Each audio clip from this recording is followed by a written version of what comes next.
Good afternoon, everybody. And today's press conference is on false solution, fueling and fuel green colonialism. We know that climate crisis demands urgent and action transition to a sustainable system. However, not all proposed solutions to climate change are equitable and effective. Many so-called solutions in technologies and policies claim to address climate change are false and have consistently failed to tackle root causes.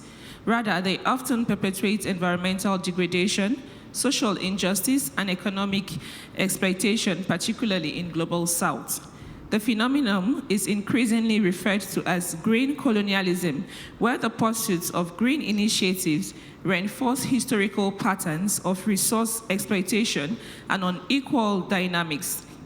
These false solutions often prioritize profit and technological fixes over systematic transformation by displacing communities, exploiting resources, and ignoring indigenous and local knowledge. These solutions exacerbate global inequalities rather than fostering inclusive and just transition the world urgently needs. And on this panel today, we have Makoma Lekalaka, who is the director of EarthLife Africa from Johannesburg. She's an environmentalist. We also have Dr. Nimo Bassi, the executive director of Health of Mother Earth Foundation, HOMEF, an ecological think tank fighting for the protection of Mother Earth, and Odudu Abasi Asuko, who works with HOMEF. And we'll start the question right from Odudu. We would like to know what no red is. Thank you very much, and good afternoon, everyone. My name is Odudu Abasi James Asuko, and I'm the coordinator of No Red in Africa Network. It's a network of civil societies in Africa and the Global South who are fighting against red and all red type projects in Africa. As I'm sure many of us are aware, but let me just maybe can refresh our minds about what RED is. RED is a UN program that was implemented in 2008, and it means reducing emissions from deforestation and forest degradation. So it was established in 2008, and then it was upgraded in 2013 to RED Plus because they felt like the plus would make it something better. But from what we have known from research, we have seen that RED, the project which was meant to protect forests and stop deforestation, is actually increasing deforestation and is just a pollution credit for the global north and big corporations, because over the years our indigenous forest dwellers, forest community dwellers have been the one protecting this forest, and they have the knowledge, they have the wisdom to keep protecting the forest. But what this project does is that it dispossesses them, chases them out of their ecosystem, makes the forest inaccessible to people. Over 300 million people depend on the forest. And I'm from Nigeria. In Nigeria, we are 200 million. So imagine a country are being dispossessed of their lands, of their sources of livelihood, just for a project that is a false solution because it's not working. So I think I should allow someone else to, continue from where I've stopped. Okay, please pass the mic to Nimo. Nimo, please, can you tell us about the green colonialism and how that has triggered and fed climate crisis? Thank you very much, Kobe, and thanks, Odudu, for that presentation about how carbon offsetting in the guise of beautiful title RED is not really working, but it's contrary to the needs of our people. Now, green colonialism is, one would say, a developing trend, just working on the same principles as the original historical colonialism. And it means it's driven by the fact that the world has more or less seen that it's time to shift to greener and renewable sources of energy.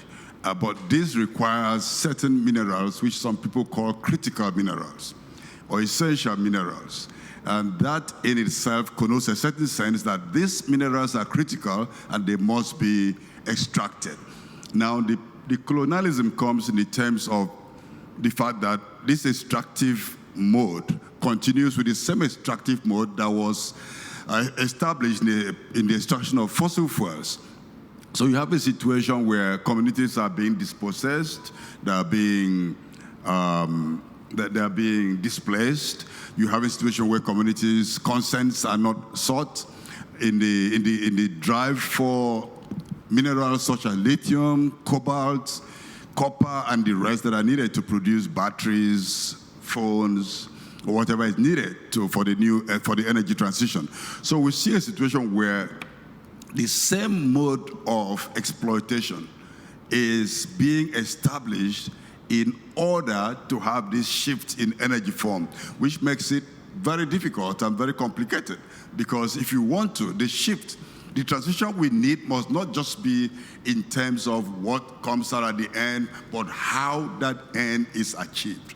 Not disposing communities. Look at what's happening in places like Democratic Republic of Congo. Millions of community people are displaced because of from areas where lithium is being extracted, cobalt is being extracted, and creating a lot of problems. In Latin America, we're having problems where communities already have water stress, are having their water taken for processing of lithium. So they don't have water for agriculture or for potable usage. And this is a continuation of the expansion of sacrifice zones, a new cycle of super commodities, colonial extraction, and using forces, sometimes forces of cohesion and violence. So the situation is the same. And this is what we need the renewable energy, but how is the resource for these extracted? That is the problem, and we don't want green colonialism. Thank you very much. I'll pass the mic to Makoma, please. We hear of nuclear power, and it's often presented as low-carbon energy sources that can help address climate change. But we know that it raises significant concerns about safety and waste management. Can we hear your thoughts about that? Thank you very much for that question. I think I just need to remind ourselves that the scientific constituency that is associated with the United Nations Framework Convention on Climate Change has actually given a report on their sixth assessment report. And this sixth assessment report claimed that historical and ongoing patterns of inequality such as colonialism cause climate change vulnerability for ecosystems and the people. And but we see a perpetuation of false solutions that are being promoted. And however, we don't even see this fora even correcting that, because that what is being promoted is not aimed at reducing greenhouse gas emissions at all. And nuclear technology, it's one of those. We know that it's not a solution to climate change, and the carbon emissions that comes from the nuclear fuel chain are actually much higher. Even in countries like South Africa that are saying that we need to transition to a low carbon economic development, you still find that nuclear is being promoted. But what is worse is that nuclear is promoted throughout the continent of Africa, and that comes in a form of what is called small modular reactors. Small modular reactors are smaller versions of the bigger reactors, and this is what is being sold to African governments, African countries, and saying this is a solution to climate change. It's not a solution to climate change, from uranium mining up until to the construction of the nuclear plant and feeding the nuclear reactors continuously, whether small or big. It's not a solution to climate change. The small modular reactors that are being sold to different African countries, they are there, they are good on paper, but practically they have not even been working. There may be one or two pilot ones, but the US now lately through NewScale had said, reversed to say we're no longer going to be able to sacrifice, our climate, sacrifice our land through this. The false solution is not only nuclear, it's also the green hydrogen, which is now also being promoted through the just energy transition investment plans by particularly rich countries to the southern countries.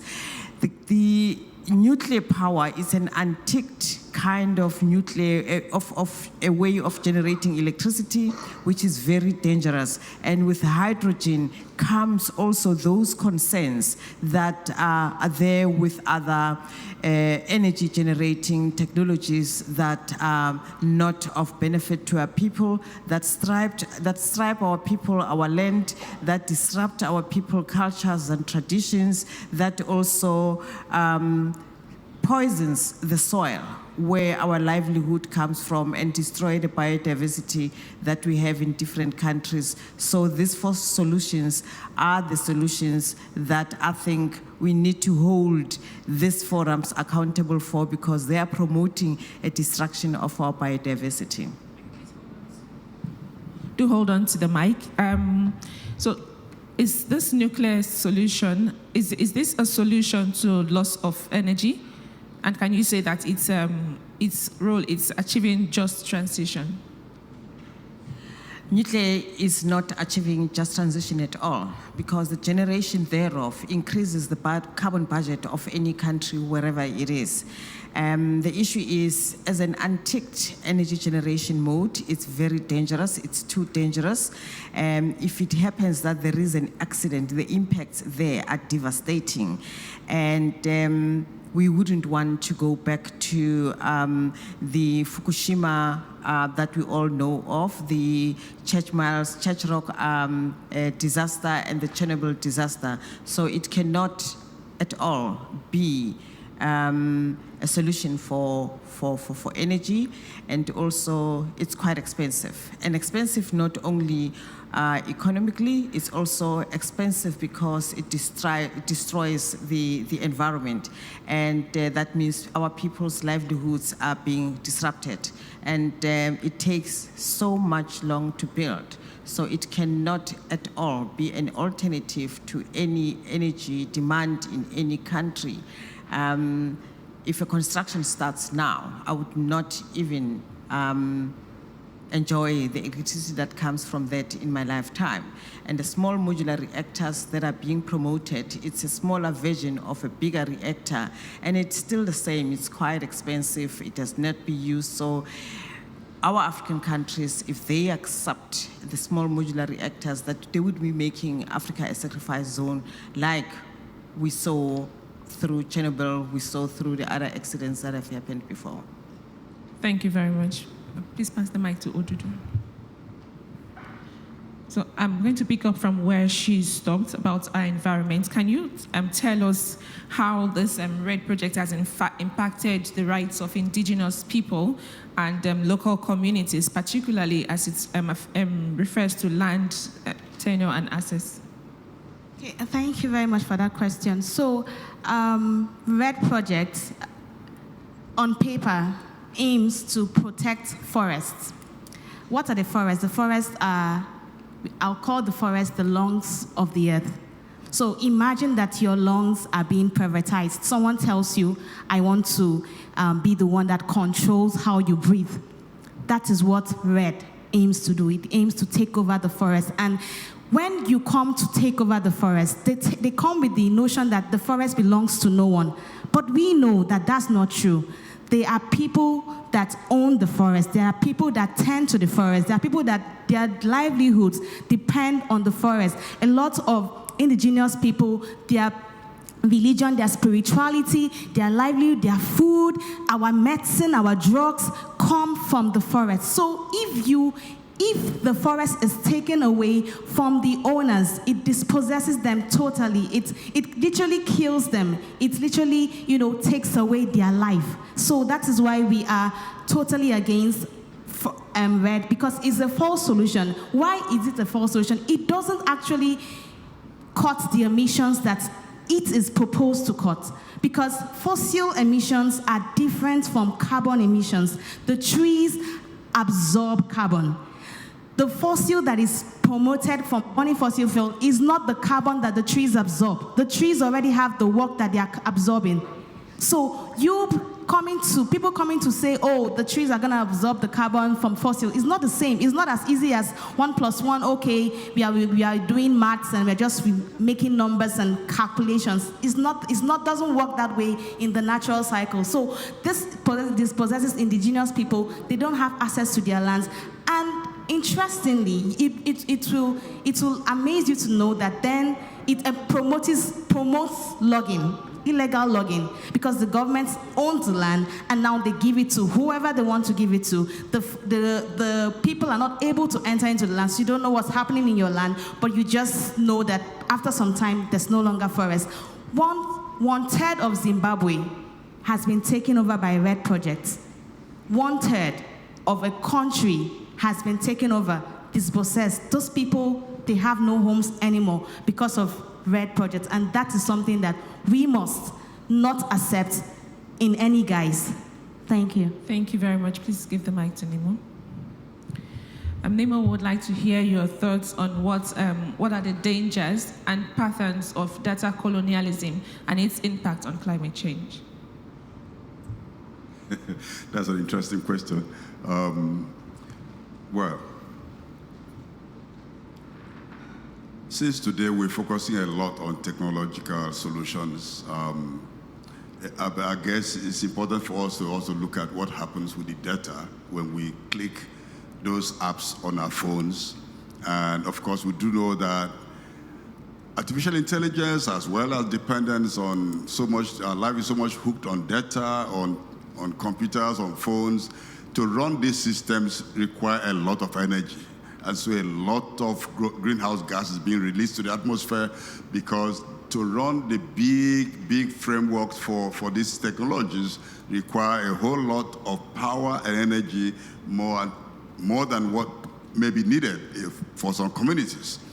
And then the solution, now, just before I shift away from data, let me just say data, the way data is being mined today is almost the same as when we talk about mining of solid minerals.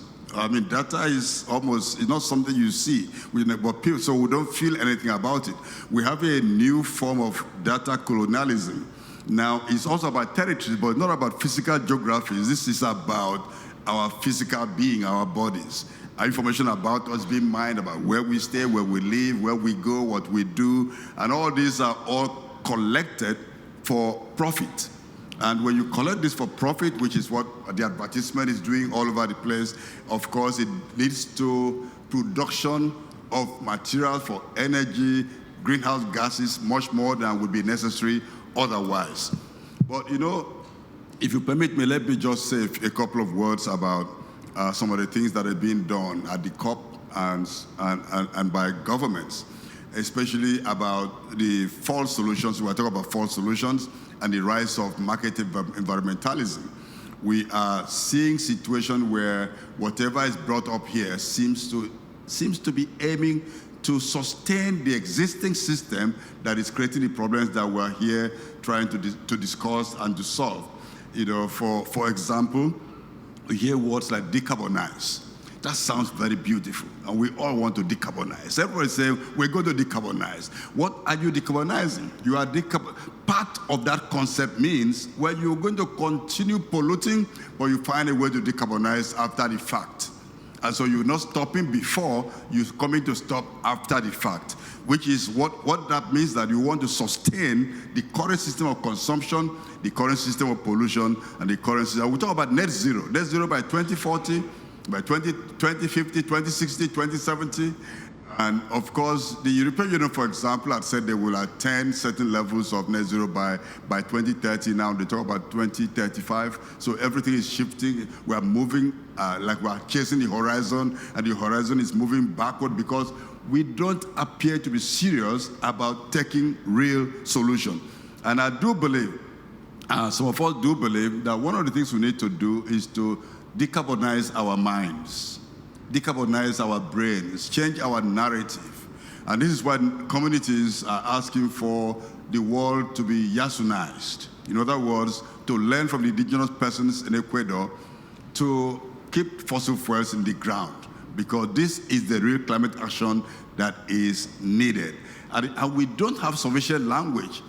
There's a lot of wordsmithing in the COP, but what we really need is the words that would drive action. For example, Yasunais, learning from the Yasuni people, and learning from the Ogoni people in Nigeria, to keep fossil fuels where they belong, in the ground, so that we don't chase after the carbon after the genie has left the bottle. Thank you very much. Before we open the floor for questions, I would like Makoma to respond to this.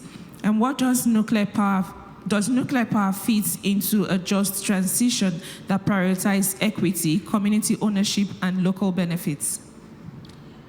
Simple no, it doesn't. The just transition, it's about changing or improving the lives of the people, and also having the justice at the center of that. That is procedural justice, restorative justice, and distributive justice. As long as there is no energy democracy, the bottom-up approach of deciding which kind and what sort of technologies for energy access do people need, that is neither here nor there. In many countries where nuclear energy is being promoted, people are not part of deciding whether they want it or not. It's a top-down approach, and it's also brought in. Like I said, it's an untapped technology, but in Africa, it's also brought in. That's a new form of colonialism, where you are being told what to do, we'll give you money for this and that, and that's where we find nuclear being based. But also, following up on what Comrade Nemo had said regarding the just transition and nuclear, many countries are now developing what they call nationally determined contributions to the Paris Agreement. And any country that has got nuclear on, it's not genuinely transitioning towards a low carbon economic development.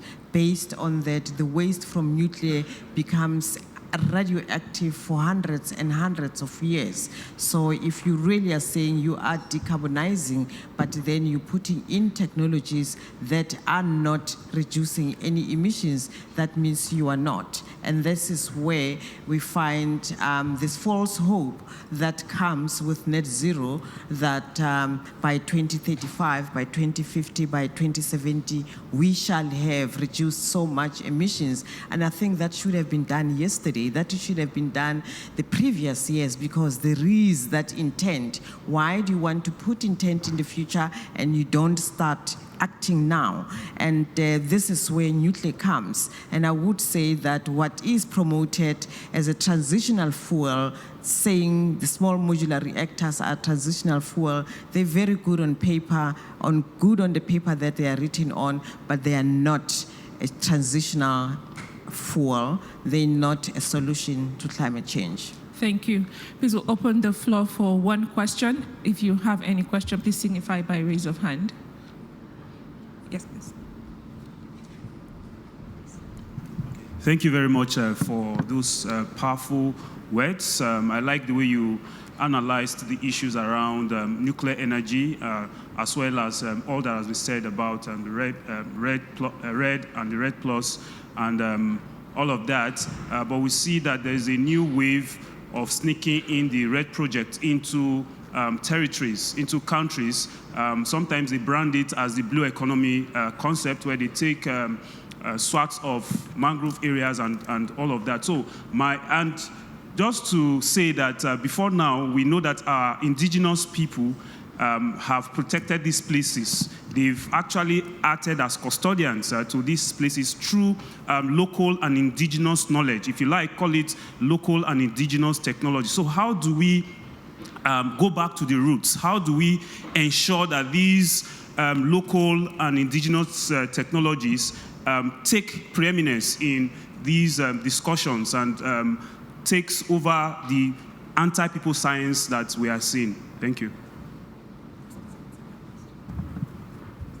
Thank you so much for the question. I know we're running out of time, so I will just say that one thing that we need to do, one thing that the COP needs to do, the COP has been very good at measuring, ignoring certain things. For example, we spend a lot of time measuring the emissions gap, which is necessary. We measure the finance gap, which is necessary, but we don't mention the gap between what is being done and the impacts on the indigenous communities, impacts on people at the sites of extraction. That is what we really need to measure. And the solution to that would be, as you mentioned, to learn, because the wisdom is available, the knowledge is available, but the obvious denial of what is available is what is creating the problems. Thank you, sir. I'll take that to be your final comments for today. Please pass the mic to Akoma. Please take the mic in 30 seconds and then give us a final comment.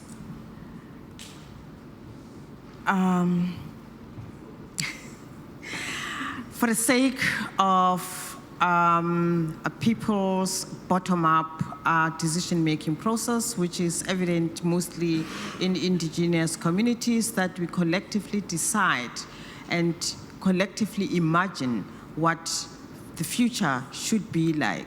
And the future is what also we have learned from our forebearers, what they told us, what this environment was like, how they used to live. And this is an imagination that we want to bring into the future. And bringing that into the future, that would mean that these false solutions should be exposed, as they don't benefit the planet, they also don't benefit the future. Thank you. Thank you. Everyone has said everything, but what I just want to resound is that Africans, we need to stop accepting solutions that don't favor us. We need to be able to propose our own solutions, be confident in it, and be ready to work on it. We have the solutions. We know what to do. We know what's best for our climate. What we need from the global north is for them to pay the historical climate debt and not to propose solutions that they think will work. Thank you. Thank you very much, Makoma Lekalaka and Nemobasi and Ododo. Thank you.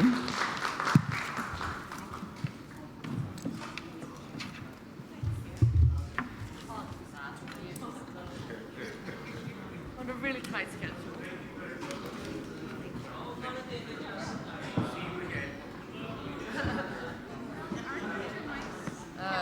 Yes. Are you back, guys? Yeah, we're back. I'll give it to Asmar, so we're here.